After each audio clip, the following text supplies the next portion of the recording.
Friends, welcome to my channel. Don't forget to like and subscribe. It's not difficult for you, but it's nice for me, and we're starting. The couple was huddled on a large bed in an unremarkable room. Their skin was covered in glistening sweat, and they were moaning softly as they moved together.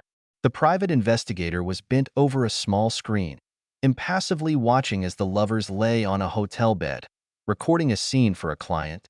He sighed as he watched the impending end of the marriage. All these years, I can't understand why a woman who has everything wants to ruin her own life like this. For God's sake, she's just a stupid fool. He leaned back in his chair and typed a message on his phone, just one word.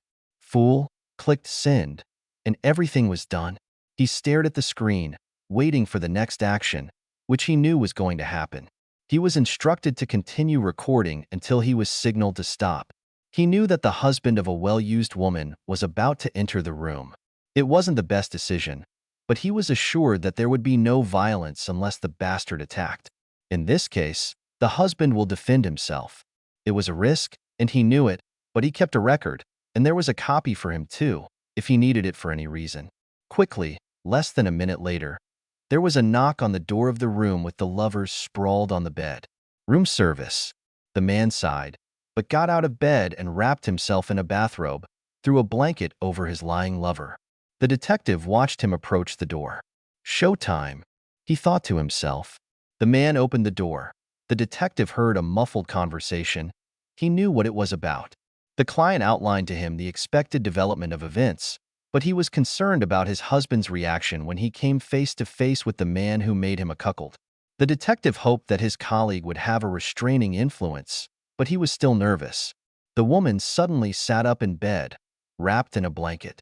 It was obvious from her body language that something was wrong. She was creeping along the bed away from the door. The lover came into view, slowly backing towards the bed, and when his feet touched the edge of the bed, he leaned back and stretched out next to his mistress, who by this time began to cringe in despair and repeat over and over again. No, no, no, it can't be, no, please, no. It was then that he saw the gun in his husband's hands. Damn!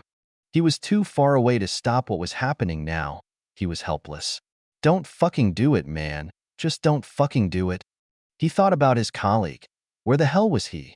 The action in the hotel room froze. The conversation was muted, but the woman was now openly crying.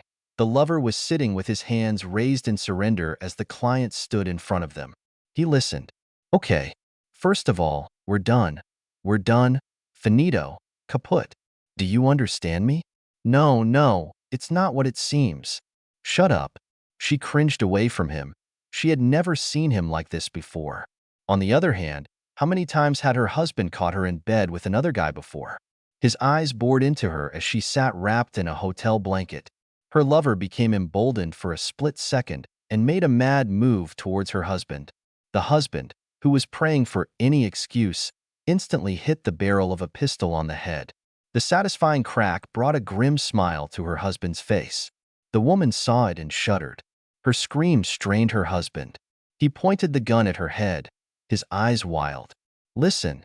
I already have everything I need to divorce your ass and ruin that fool. The only thing I haven't taken care of yet is a damn good beating for the two of you. Just don't give me any more reason. Sit still and shut up. He paused, as if trying to calm down. I'm not violent. He smiled, waving the gun in front of the lovers.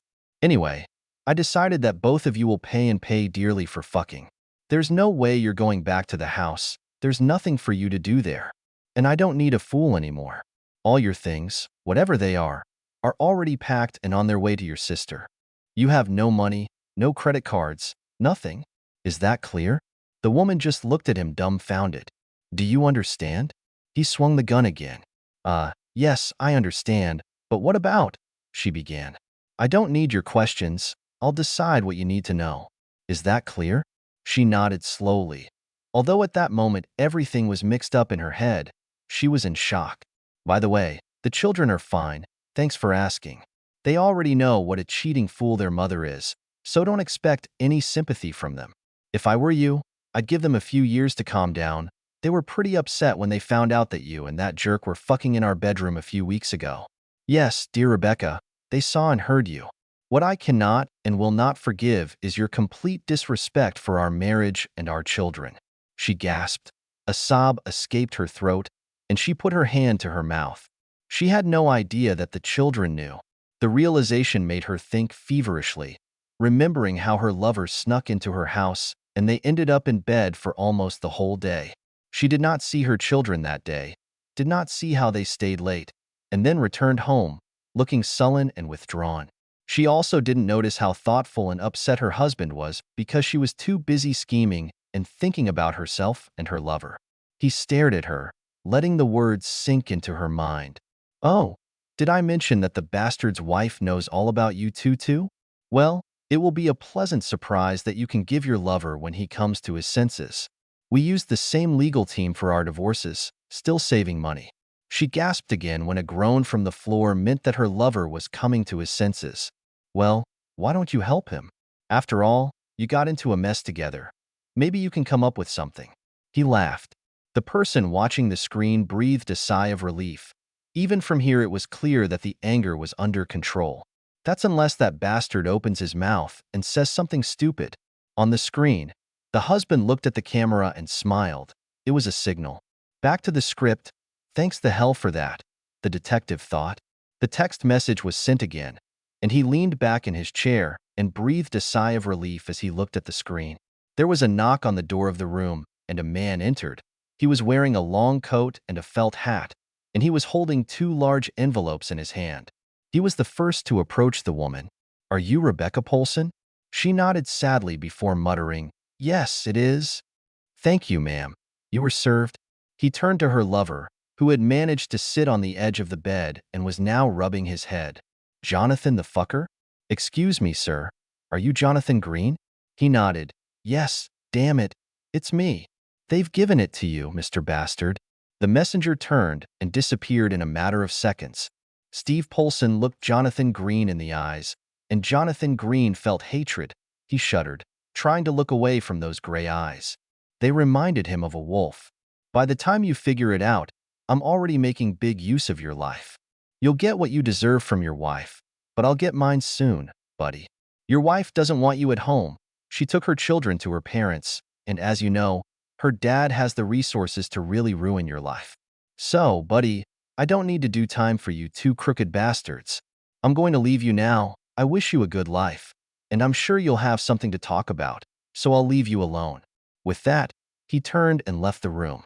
The lovers were sitting on the bed, staring at the envelopes, wondering what the hell had just happened. The person watching the screen let out a huge sigh of relief, but continued to watch. Jonathan Green took out his cell phone and called his wife. It didn't go too well. Rebecca Polson, sitting in an almost catatonic state, could hear a sarcastic female voice. Jonathan threw his phone across the room when he began to realize that the consequences had already begun. He yelled at Rebecca Polson, who started yelling back at him. On the screen, they could be seen taking out their anger on each other for the collapse of their lives. That fool hung up the phone. "You've been warned, you idiot." The detective stood up and refreshed his scotch with ice while the scene continued to play out on the screen. God, what a fucking day. Another happy couple is hitting the road. He drained his glass in one gulp. Watching scenes like this had been a major part of his business over the past years, and his reputation as a getter on cheating spouses was well known. He was the best, but he couldn't get used to celebrating the breakup of someone else's marriage. Scenes from his own experience when he discovered his wife with his brother began to play through in his memory. He poured himself another drink, remembering that it had ended badly too. He hadn't spoken to his brother since that day. His wife tried to pass it off as a one-time thing. It was just love and blah blah blah. He had heard it all so many times over the years since then. He couldn't get past it, forgive her or forget her. He just left, divorced her. Did he do the right thing? Damn it, yes. But damn it, it hurt like hell and it still hurt. Even 15 years later it still hurt. He knew how Steve Polson would feel when he woke up alone in the morning. While the chase was going on, it distracted the pursuer from the real pain of loneliness. He turned and looked at the screen. The woman was alone, lying on the bed and sobbing. "You stupid fool. If you cared even a little bit, would you ask yourself why? Why? Why? Now your pain is just beginning. He reached out, turned off the connection, and began to close everything. His mobile phone rang. He opened it and asked, "Steve, are you okay?